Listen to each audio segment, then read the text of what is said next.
بسم الله الرحمن الرحيم الحمد لله رب العالمين والصلاة والسلام على نبينا محمد وعلى آله وصحبه أجمعين أما بعد. Right, tell me the 5 questions that we took in the beginning.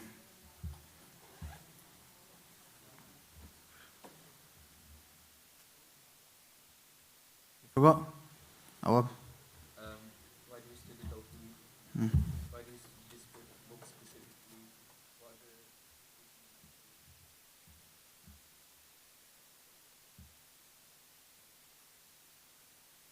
Good. Mujahid, why do we study tawheed? No, that's this book. But why do we study topic of tawheed? What's the benefits of studying it? We mentioned 8.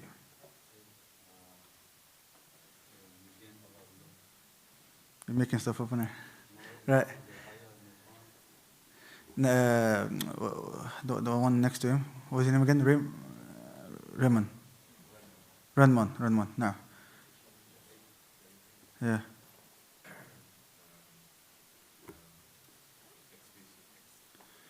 It's expiation of sins now. Allah created us for that reason. Yeah, you can't enter Jannah except through tawheed now. That's the first lesson. Alhamdulillah.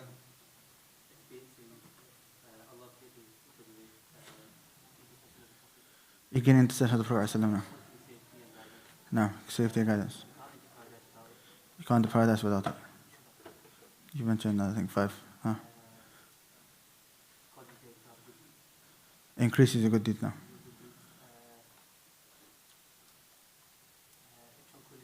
Tranquility. And something to do with actions.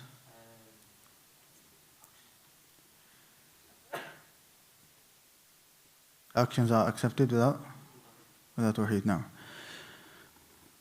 Why, Abdul Salam, why are we studying this book specifically?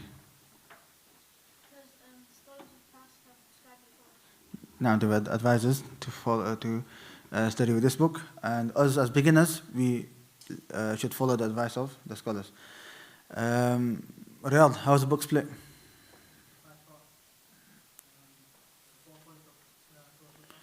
Now, 5 parts. First is 4 points from Surah Al-Asr. Now,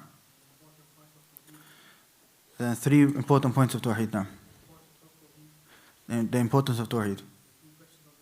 3 questions of the grave. And then the ending. Okay, good. What were the 4 points of fiqh from Surah Al-Asr? To seek knowledge first now. Act upon knowledge. To give da'wah. And to be patient. Now, what are the 3 types of patience?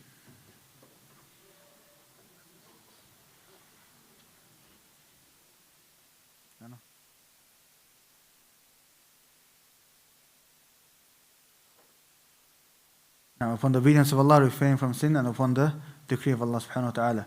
Safi, conditions of da'wah.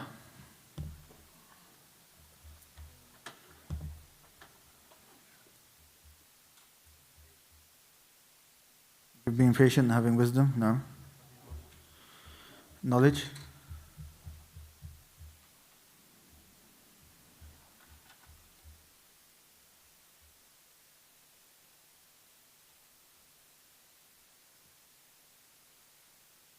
How can other 2? Sincerely for Allah. And know the condition of the people that you are speaking to. Right, the author mentions, after every point that he mentions a proof from the Quran and Sunnah. Why does he mention a proof from the Quran and Sunnah? So you don't blind follow? So if somebody asks you for the proof, you know the proof? And you know how to extract rulings. Right. Have you attended before? No, first lesson, right. You come before, right? No, first lesson. First lesson. Right. Where are those 4 points in Surah Al-Asr? Yeah.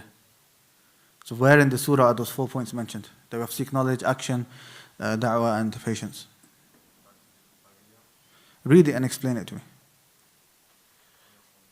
Not sure. Next to him. First.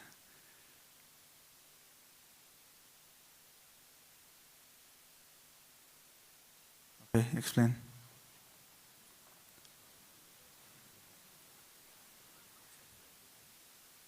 So Allah says, "Inna al-insana fi khusr." All of mankind is in loss, except those who are successful, as those are 4 characteristics. Now, amanu, belief, and you can't believe without having knowledge about Allah and Prophet and so on. So the first point is knowledge. Righteous actions, that's your actions now. وَعَمِلُوا الصَّالِحَاتِ. And then, وَتَوَاصَوْا بِالْحَقِّ, the ones that advise each other with the truth, which is given da'wah.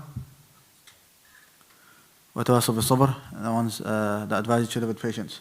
Rayyan, when did Imam al-Shafi'i pass away? When did Bukhari pass away? So I have to ask you the harder questions. No idea. Right, Abu Hurairah. When did Bukhari pass away? When did Imam Shafi'i pass away? Imam Bukhari passed away 204. No. Imam Shafi'i Imam Shafi'i passed away. passed away 204. Imam Bukhari was in the 250s. 250 what? Right, 250 what? 256, ahsant. Right, the second part of the book, what were the 3 points that the author mentioned?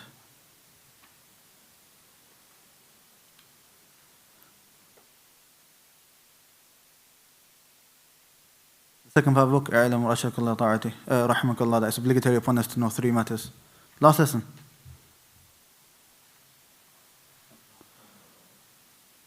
It doesn't have to be in order. You don't know question? Okay. Right. Kabirul, define the word tawheed for me. Linguistically, wahdi tawheed means to single something out or to make something one. Now.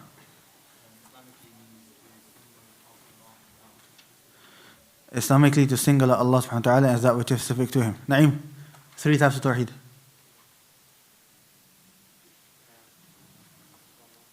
Don't know.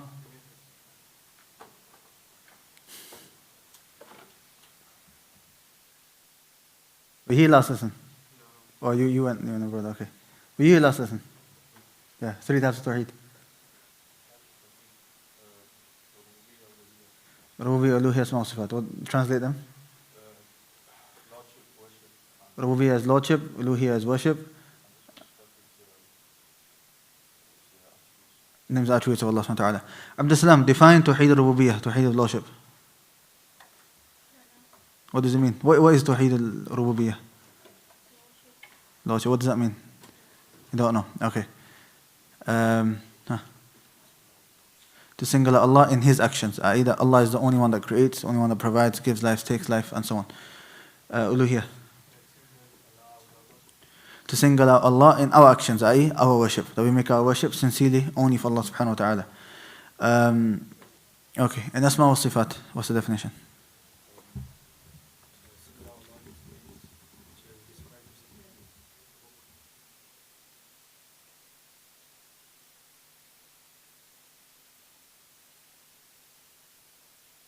Okay, good. Awab, what's one thing that we can't do in asma wa sifat? We can't do tamtheel, which means liken Allah to their creation. Give me something else, Abdullah. No, Abdurrahman. Of something that we can't do when it comes to the names and attributes of Allah.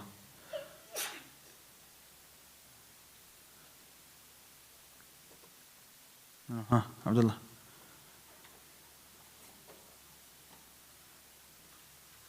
Don't know. Yeah, go.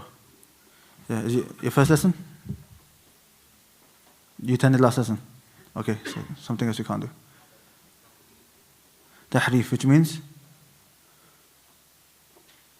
to distort or to change, i.e. to distort the wording or the meaning. Something else.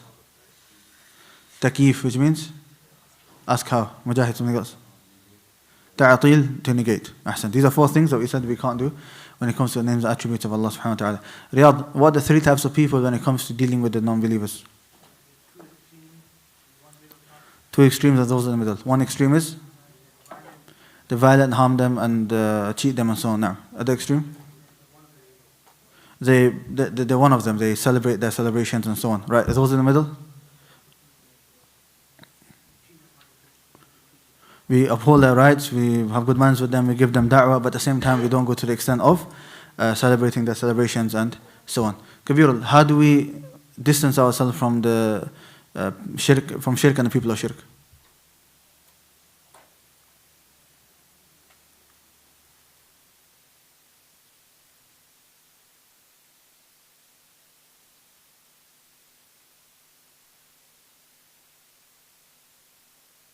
Okay, following the sunnah, but how do you follow the sunnah in this issue? Alhamdulillah. Good, with three things: with our hearts, with our tongues, and with our actions. How with the heart? To disbelieve in what they believe in and so on. Now, actions? You're not participating in their worships and so on. No. The tongues? But clearly mentioning, لا أعبد ما تعبدون. I do not worship that which you worship. Okay, ahsant. Right, I've not asked everything, but you guys need to be revising. The answers are taking too long. You need to be stronger, inshallah. Right, who's memorized the text for today's lesson? 1, 2, 3, 4, 5. Okay, go and start. Bismillah.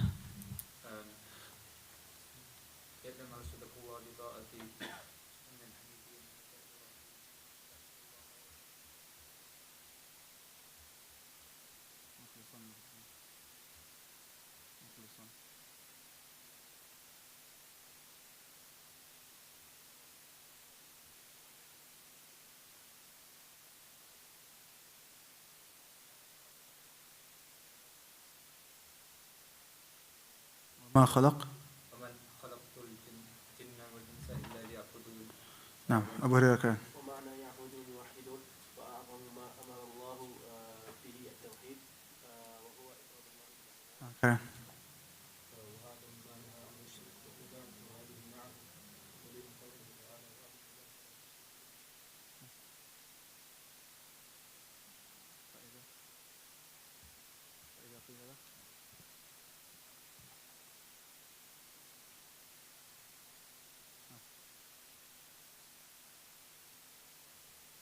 Okay, ahsant. Right.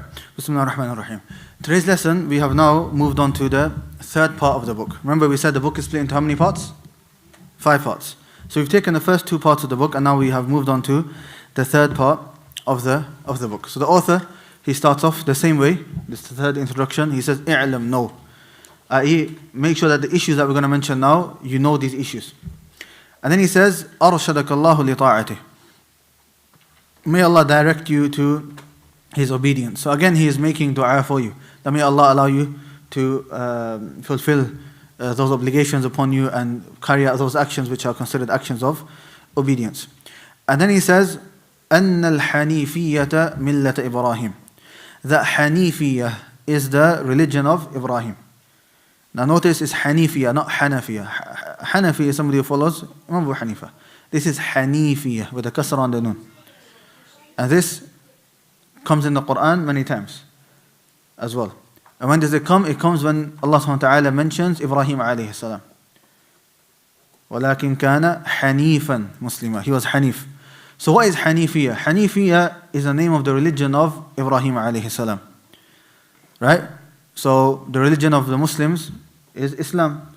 And the religion of Ibrahim alayhi salam was known as Hanifiya. Right? What does Hanifiya mean? It says it in your books. Linguistically, to lean towards something. So if somebody is Hanif, it means that he's leaning towards something. But that's the linguistic meaning. What's the technical Islamic meaning? The Shaykh, he says here in your books, Al-Hanifiya is a nation which is far from shirk and upon sincerity, tawheed and iman. So what's the definition of Hanifiya?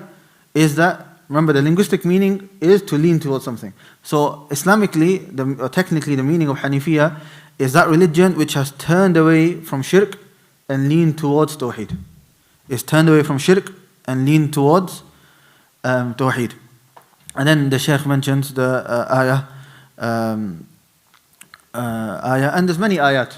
Maybe a surah that you will memorize, Surah Bayyinah. Where is it in Surah Bayyinah? Who knows the ayah? The one that has this word Hanifiya in there. Or it mentions.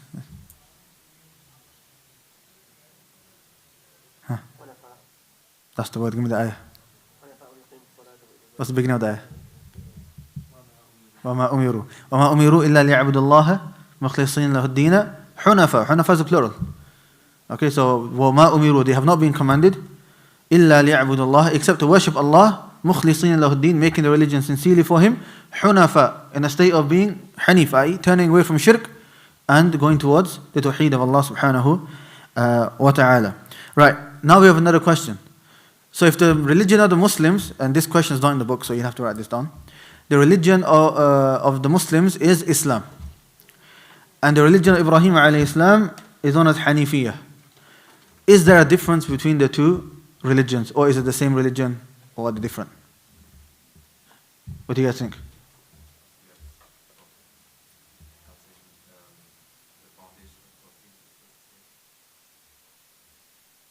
Ahsant.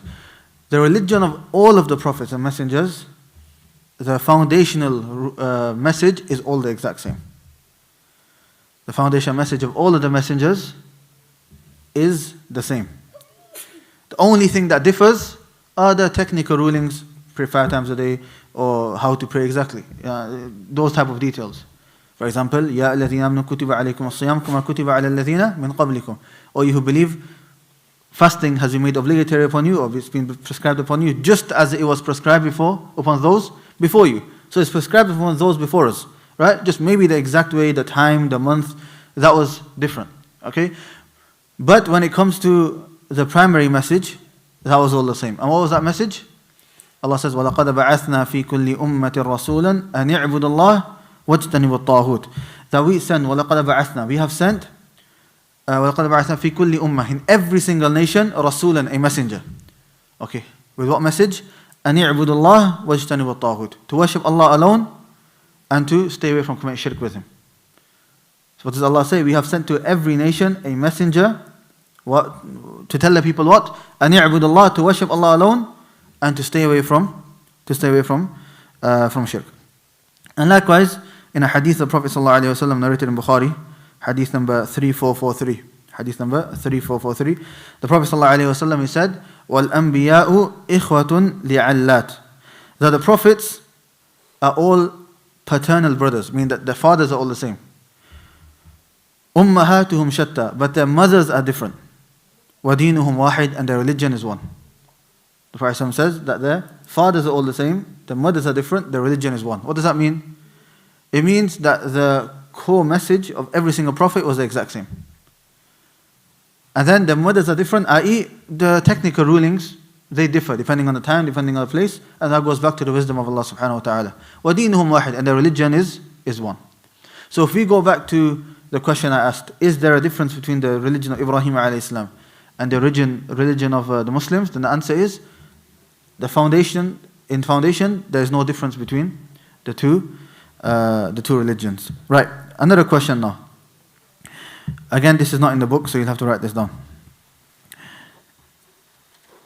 Why does Allah subhanahu wa ta'ala frequently mention Ibrahim alayhi salam as an example in the Quran?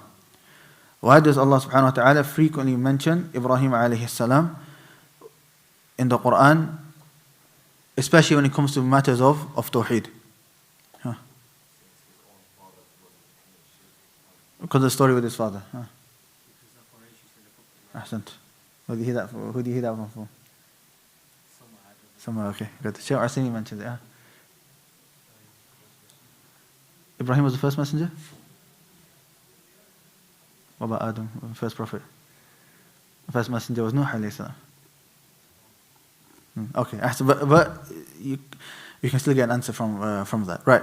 There's a number of reasons why Allah subhanahu wa ta'ala always uses, not always, but a lot of the time uses Ibrahim alayhi salam as an example. The first is that, the Quran, when it is revealed, obviously the Quran is a message for all of mankind. But who was it speaking to primarily first? Who were the first people to listen to the Quran? The Quraysh. And the Quraysh, they denied many of the prophets, but they all believed in Ibrahim alayhi salam. Not only believed in him, but they attributed themselves to Ibrahim. They would say, we are the descendants of Ibrahim alayhi salam. So Allah subhanahu wa ta'ala uses the example of Ibrahim alayhi salam because they already believe in him, they already accept him. So this is finding common ground. And in da'wah, when you're speaking to somebody, it's easier to speak to somebody once you've realized what the common ground is and you work up upon that. So that's the first reason, that the Quraysh acknowledged, in fact attributed themselves to Ibrahim alayhi salam. The second is that Ibrahim alayhi salam is known as the father of the prophets, meaning every single prophet after him came from his lineage. They all came from Ishaq, and our Prophet Muhammad sallallahu alayhi wasallam came from Ismail alayhi salam. These are, you can say, the main two, and then there's other reasons as well, which is that he was from the greatest of prophets, or the Azm, the 5 greatest prophets. Some have said he is the greatest after our Prophet Muhammad sallallahu alayhi wasallam. And also, if you look at his life, then his life was full of tawheed. All of the trials and tribulations he went through were linked to the tawheed of Allah subhanahu wa ta'ala. Since, as you mentioned, the story with his father when he broke all the idols, and then later on, even things like leaving his wife in the desert, that's tawakkul, that's part of tawheed, that you have that reliance only upon Allah subhanahu wa ta'ala, and so on.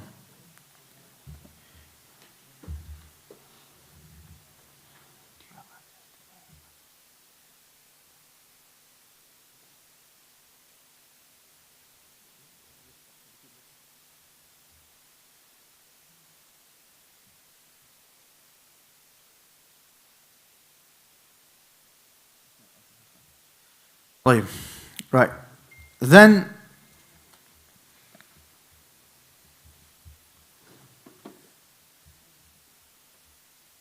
okay, the rest of the explanation you don't really have, it's not in your book, so might have to write some of it down. Okay, then after that, what does the author say? He says, اعلم أرشدك الله طاعة أن الحنيفية ملة إبراهيم أن تعبد الله وحده مخلصا له الدين. So the author himself gives you a definition of Hanifiya, which is to worship Allah alone, making the religion sincerely for him. Then he says, وَبِذَلِكَ أَمَرَ اللَّهُ جَمِيعَ النَّاسِ وَخَلَقَهُمْ لَهَا. And that is what Allah has commanded all of the people with, i.e. with worshipping Allah alone. وَخَلَقَهُمْ لَهَا. And He created them for that reason. We explained this in the first lesson regarding when we talked about the importance of tawheed. Right, what's the proof? What's the dalil that Allah created us primarily for tawheed? The Shaykh mentions it. وَمَا خَلَقَتُ الْجِنَّ وَالْإِنسَ إِلَّا لِيَعْبُدُونَ. Allah says, I have not created jinn or mankind except to worship me alone. I have not created jinn or mankind except to worship me alone. So if somebody asks you, what's your purpose in life? Then you would say, it is to worship Allah subhanahu wa ta'ala alone. Right. This ayah, there's a number of benefits that we can take from this ayah. Firstly, we can learn the 2 pillars of tawheed. So previously, we've taken definition of tawheed, the types of tawheed. Now is another issue, which is what are the pillars of tawheed? And when we say pillars, what is a pillar? A pillar is something which without that building cannot stay, right? So if somebody was to take a pillar away from a building, it'll collapse. Likewise, with the pillars of Islam, if somebody does not believe in any of the pillars of Islam, then he's not considered a Muslim. So if he turns around and he says, I don't believe in the Shahada, or one of the Shahadas, let's say he believes in Allah, but then he doesn't believe in the Prophet ﷺ, he's not considered a Muslim. Why? Because he has not come with a pillar of Islam. So, what are the pillars of Tawheed? There are 2 main pillars of Tawheed. 2 main pillars. The first is negation, and the second is affirmation. Negation and affirmation. An-nafi wal-ithbat in Arabic. An-nafi wal-ithbat. And the poet says, if somebody wants to memorize Arabic poetry, it says, لِكَلِمَةِ الْإِخْلَاصِ رُكْنَانِ هُمَا النَّفْيُ وَالْإِثْبَاتُ فَاحْفَظَنْهُمَا. لِكَلِمَةِ الْإِخْلَاصِ رُكْنَانِ هُمَا النَّفْيُ وَالْإِثْبَاتُ فَاحْفَظَنْهُمَا. Right. What does it mean, affirmation and negation? What we mean by negation is that a person, he negates all types of worship and anything which is exclusive to Allah, he negates it from everybody and everything. And then affirmation, he affirms it only for Allah subhanahu wa ta'ala. Right? So, let's take a number of examples, okay? the kalima, La ilaha illallah. La ilaha, there's no deity worthy of worship. Illallah, except Allah. Where's the negation? The first part, there is no deity. So you've fully negated it. Illallah, except Allah, you've affirmed it only for Allah. Right, in this ayah, who can tell me in this ayah? وَمَا خَلَقَتُ الْجِنَّ وَالْإِنسَ إِلَّا لِيَعْبُدُونَ. I have not created jinn and mankind except to worship me. On some of the ones that don't normally put their hands up. وَمَا خَلَقَتُ الْجِنَّ وَالْإِنسَ إِلَّا لِيَعْبُدُونَ. I have not created jinn or mankind except to worship me alone. Where's the negation? Where's the affirmation? Go on. Naam, I have not created. You've negated it. Naam. Illa liya'budun, except to worship me alone. That's the affirmation. Alright, what's the benefit of having negation and affirmation? It limits the reasoning to only that thing which you have affirmed. So وَمَا خَلَقْتُ الْجِنَّ وَالْإِنسَ إِلَّا لِيَعْبُدُونَ. When Allah says, I have not created jinn or mankind except to worship me, it means the only reason Allah has created us is to worship Him alone. Any other reason is a branch of that reason, or a secondary, or it's an explanation and a branch of that primary reason. So if you go back to the kalima, for example, La ilaha illallah. There's no deity worthy of worship. Not at all. Illallah, except Allah. Meaning Allah is the only one. There's nobody else or nothing else which takes that same ruling with Allah subhanahu wa ta'ala. And likewise you'll find the Quran is full of examples of nafi wal ithbat. Right? فَمَنْ يَكْفُرْ بِالطَّاغُوتِ وَيُؤْمِنْ بِاللَّهِ فَقَدْ اسْتَمْسَكَ بِالْعُرْوَةِ الْوُثْقَى. Whoever believes in Allah and disbelieves in the false deities, then he is the one who has taken hold of the strong hold, i.e. Islam. لَيْسَ كَمِثْلِهِ شَيْءٍ وَهُوَ السَّمِيعُ الْبَصِيرُ. There's nothing like Allah, and He is the one, the all-hearing and the all-seeing. The Quran is full of negation and affirmation. Hence why the ulama have described negation and affirmation as pillars of tawheed. Meaning without them, that tawheed cannot stand. If you are just negating, khas, atheist. And if you are affirming for Allah and other than Allah, that's when you start falling into shirk. When you start falling into shirk. Okay. The next thing in this ayah is وَمَا خَلَقَتُ الْجِنَّ. And make sure you write this down. It's not in the book, yeah? It's not in the book. Everything I want to mention now is not in the book, so make sure you're writing that down. So two pillars of tawheed, an-nafi wal ithbat, negation and affirmation. The second, Allah subhanahu wa ta'ala, He says وَمَا خَلَقَتُ الْجِنَّ وَالْإِنسَ إِلَّا لِيَعْبُدُونَ. Except to worship me alone. Right. Or except to worship me. Except to worship me. The word alone technically is not in the it's not a word. The word only or alone is not in the Arabic. Okay, so if that is the case, why have I added that in the translation? Huh? It's called Abdullah ibn Abbas. Good. Anything else?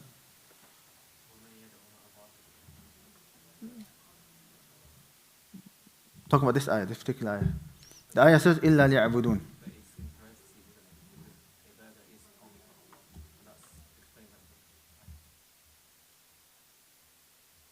Okay. Anything else?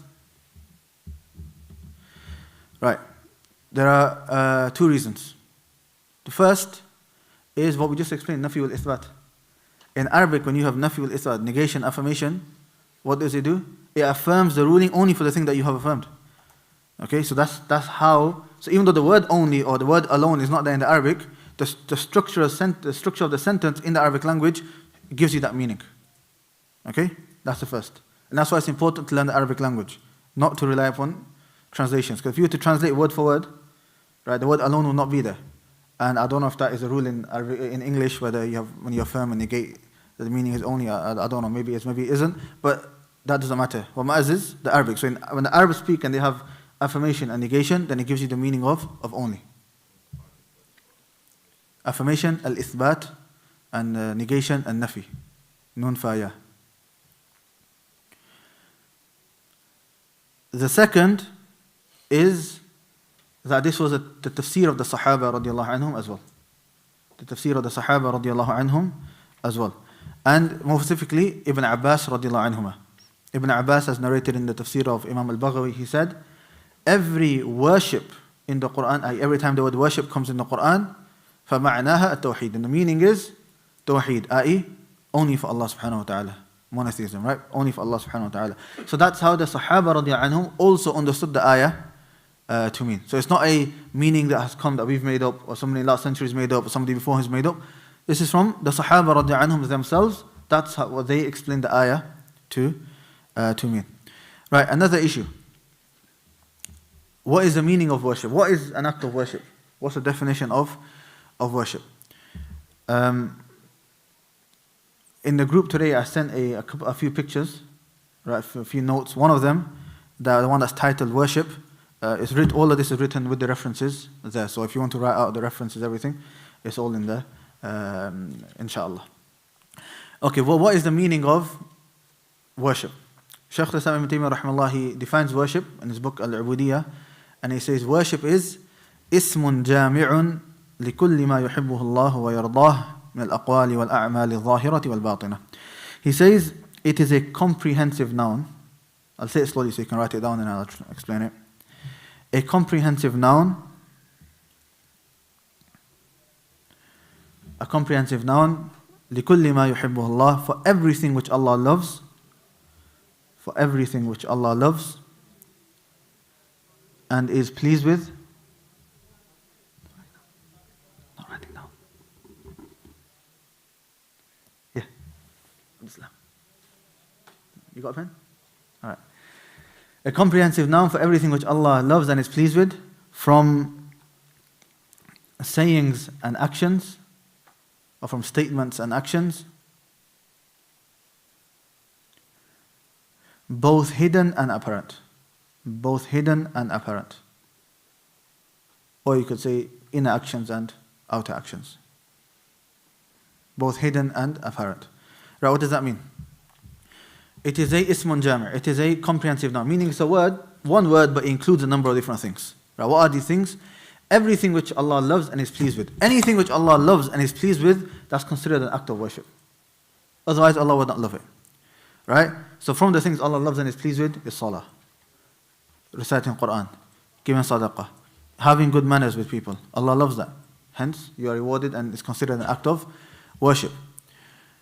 Even in one hadith, he says that even feeding your wife food, you get rewarded for. Why? Because you're living in bil ma'ruf, as Allah says in the Quran, goodness with your spouse, and that's something that Allah loves. Hence, you are rewarded for it, and it's considered as an act of worship. Even the normal actions that you were to do, if you were to do it with the intention, a good intention, you can get rewarded for it. So even if you are sleeping, but you have the intention, I'm sleeping so that I can have energy to wake up and pray the night prayer or pray Fajr, you'll get rewarded for that sleep. And that's what Mu'adh radiallahu anhu used to say, أحتسب نومتي كما أحتسب قومتي. That I have the intention for my sleep just as I do for my food. So likewise for his food, he would have the intention, I'm eating so that I have energy to worship Allah subhanahu wa ta'ala later. So he gets rewarded for that. And that subhanAllah shows the fiqh, the understanding of the Sahaba radiallahu anhum. So it's a comprehensive noun for everything what Allah loves and is pleased with. From statements, so whether saying something good, saying Assalamu alaikum, saying good words, saying the dhikr of Allah, or physical actions that a person does. Both inner or hidden and apparent or outer actions. Inner actions include actions of the heart, fearing Allah, having love for Allah, having reliance, tawakkul upon Allah subhanahu wa ta'ala. These are considered actions. Or the outer actions, the physical actions that a person does, like acts of worship, like praying salah, and so on. Right? So anything which is pleasing to Allah subhanahu wa ta'ala is considered an act of worship. And if it's something which is considered an act of worship, then it's not permissible to divert it to other than Allah subhanahu wa ta'ala. Rather, it has to be affirmed only for Allah subhanahu wa ta'ala, because worship is only for Allah. Worship is only for Allah subhanahu wa ta'ala, and the ayat and the proofs, they're going to come in the next lesson, or the lesson after, inshallah, and we'll go through the ayat separately. Right, another issue. What are the conditions for an act of worship to be accepted? What are the conditions for an act of worship to be accepted? Hang on.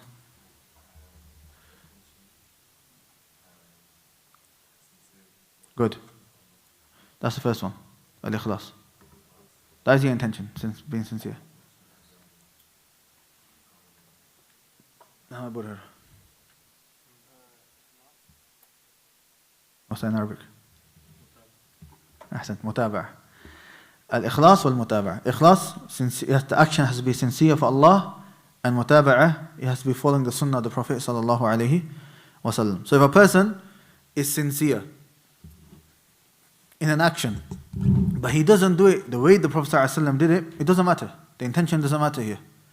Right? So if a person gets up and he says, you know what, I want to pray Dhuhr 5 rak'at instead of 4. Will that be accepted? It will not be accepted from him. Because the Prophet ﷺ did not pray like that. If a person, he wants to do any act of worship, and it's not done by the Prophet ﷺ or legislated by the Prophet ﷺ, nor did the Sahaba do it either, then it's not something which is accepted by Allah subhanahu wa ta'ala. And that's what the Prophet ﷺ said in Bukhari and Muslim, Man ahdatha fi amrina hadha ma laysa min, fahuwa rad. Whoever invents new actions that are not from our religion, i.e. those things the Prophet didn't do, فَهُوَ رَدٌّ, then they are rejected. No matter what it is rejected and not accepted by Allah subhanahu wa ta'ala. So that it has to be following the sunnah. And first it has to be sincere for Allah subhanahu wa ta'ala. So if you're praying in accordance to the sunnah, you're praying salah like the Prophet prayed, but you're praying not for Allah, you're praying because you want to show off. Right? You want to show off to your friends or to the imam or to whoever it is. Is that salah accepted? It's not accepted. Okay? Rather, it's shirk. Rather, you gain sin for that, and we explained some of these rulings in Ta'azim al-Ilm. Fard, nafal, whatever it is. If you're praying for other than Allah, it's not accepted.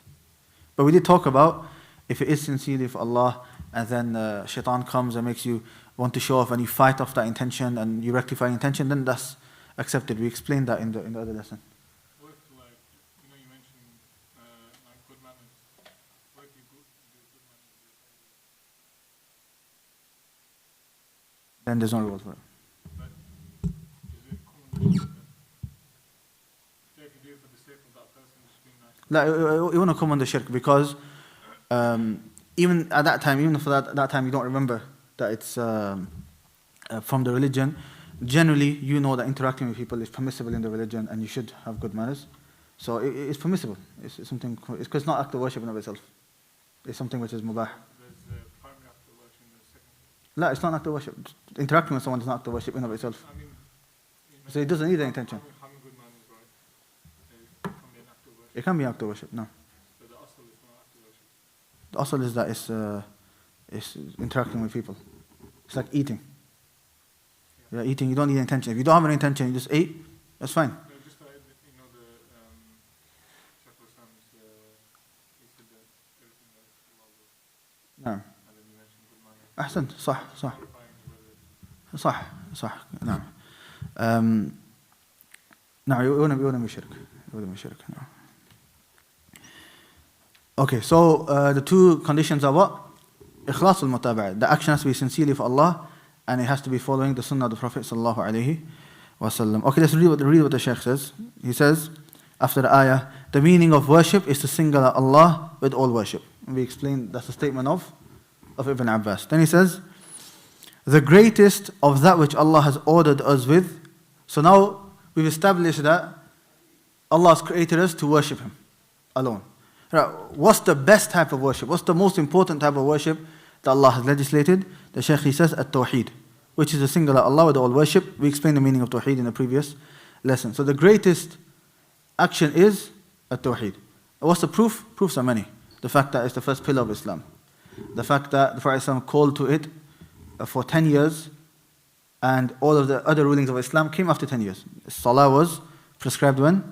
In the 10th year after prophethood. Likewise, the first commandment in the Quran, Ya ayyuhan nasu ubudu rabbakum, O mankind, worship your Lord. So the first commandment in the Quran is the commandment of Tawheed, and so on. Right? There's many proofs for that. Then the Shaykh, he says, the worst of that which he forbade, the worst prohibition, the worst sin that a person can do is shirk, which is to worship others along with him or besides him. I mentioned to you the definition of Tawheed. Last week we took that, right? Which is to single out for Allah that which is exclusive to Him, or everything which is exclusive to Him. What's the definition of shirk? The opposite. So if to single out everything which is exclusive to Allah only for Allah is shirk, is Tawheed. What is shirk? To not single out, or to attribute that which is exclusive to Allah to other than Allah. To affirm or to attribute that which is only for Allah or exclusive to Allah for other than Allah. So if you're praying salah is only for Only for Allah. If you start praying for other than Allah, shirk. If you're slaughtering for a person, for a wali or for somebody in the grave or for jinn or anything like that, then shirk. And if you're doing it for Allah subhanahu wa ta'ala, then it is an act of tawheed.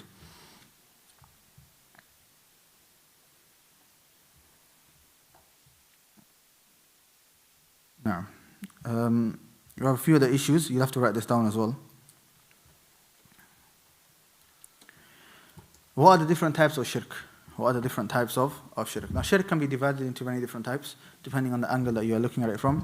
We're going to focus on the most famous one and the most important one, which is shirk is split into two types in terms of its rulings. It's split into two types in terms of its rulings.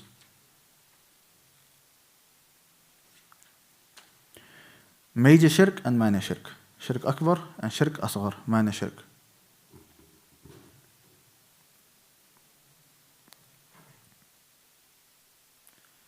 Right.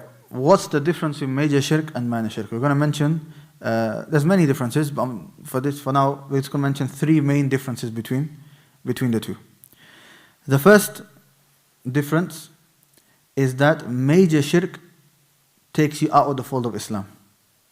Major shirk takes you out of the fold of Islam, whereas minor shirk does not.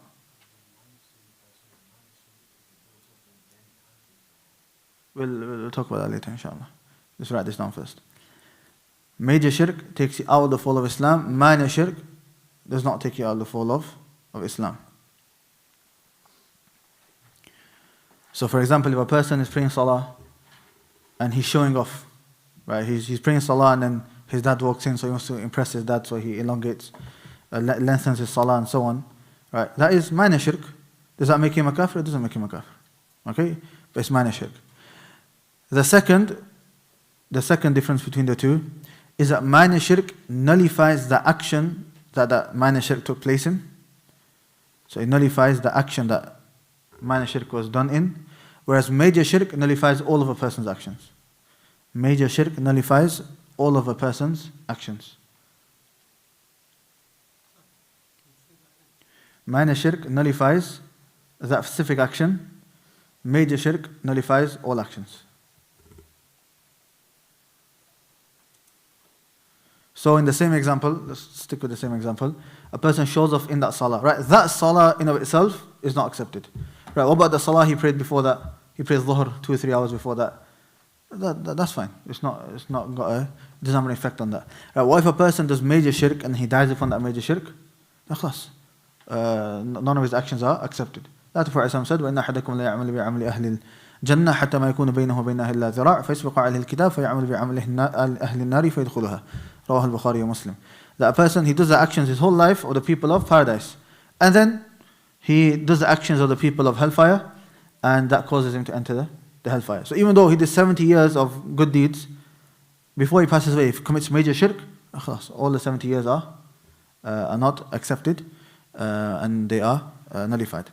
The third difference is that a person who commits major shirk is in the hellfire forever. A person who commits major shirk is in the hellfire forever. As for minor shirk, then that is not the case. As for minor shirk, that is not the case.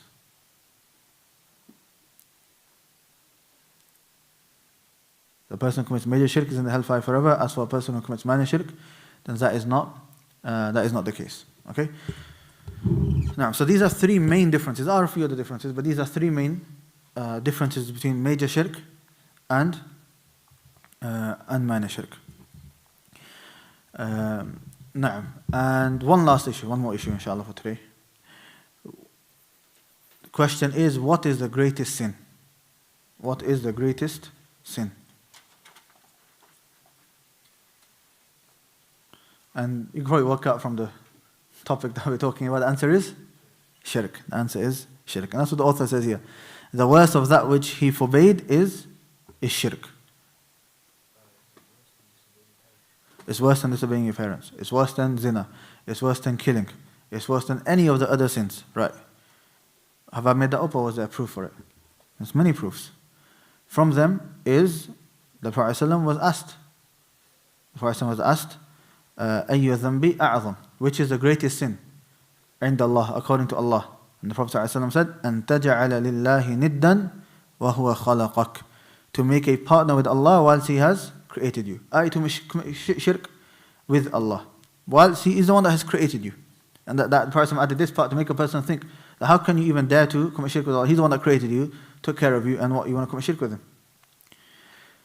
Likewise, in the famous hadith of the 7 major sins, what's the first major sin that Allah mentions? Shirk. Shirk billah, right? So that's the first one, showing that it's the most important. Likewise, another hadith for Islam, he said, أكبر الكبائر الإشراك بالله. The greatest of the major sins, the first one is الشرك billah. So there's many ahadith which shows that point. And likewise, when you talk about the differences between major shirk and minor shirk, right, if a person commits major shirk, it takes him out of the fold of Islam. That's not the case with the other sins. If you're bad to your parents, it doesn't make you a kafir. But if you commit major shirk, then it does take you out of the fold of Islam. And inshallah, we'll take more details, issues of shirk in the next book, Al-Qawaid Al-Arba', the 4 principles, because there are 4 principles regarding shirk. So we'll talk more about shirk in that book, inshallah. Okay, what I'm going to do is I'm going to give you guys till you got 10 minutes, 1:15. Revise what we've taken. I'm going to test you in 10 minutes, inshallah. Okay? Especially the points that are not in the book. Make sure any gaps you have in your notes, fill them in. You got 10 minutes, I'm going to test you in 10 minutes. Inshallah. Naam, tafadhal.